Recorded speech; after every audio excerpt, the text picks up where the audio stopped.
Ang sulok ng langit. Trabaho po kasi ng papa namin, botedyaryo lang po. And hinahiya namin yung papa namin. Mga classmate po namin, tinatanong, ba't yung papa nyo nagpupulot ng bote? Ganun.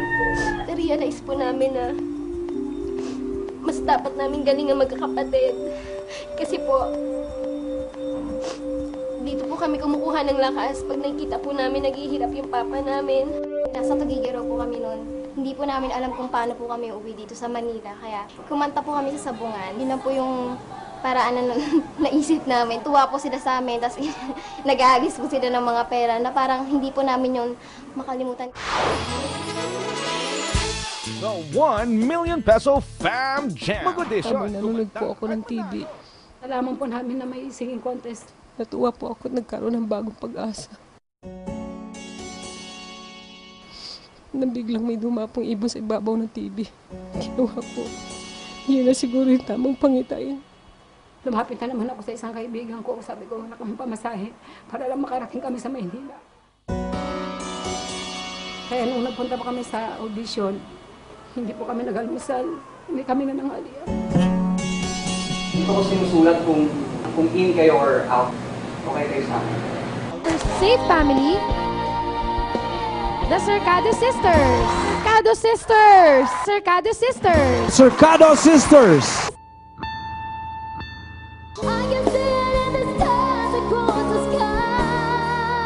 Family that moves on is the Marquez family, siblings. Yung gabi po nung natalo po kami, parang gumuho po yung mundo. Parang wala nang pag-asa. Pero okay na po. Sobra pong sakit nun sa aming magkakapatid. Pero alam po namin sa puso namin na hindi po yun yung katapusan, kundi yun pa lamang po yung simula.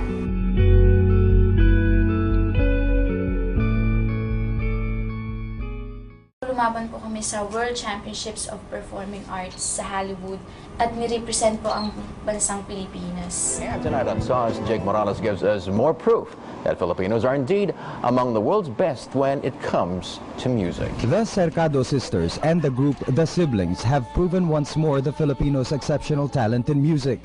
Ako po ang inyong kapuso, Jessica Soho. Mga kabataang Pilipinong wagi sa international biritan. Nakuha ng Cercado Sisters ang World Star Grand Championship Honors, ang pinakamataas na award sa Talent Olympics dahil sa 16 na gintong medalyang nakuha nila sa Junior Division.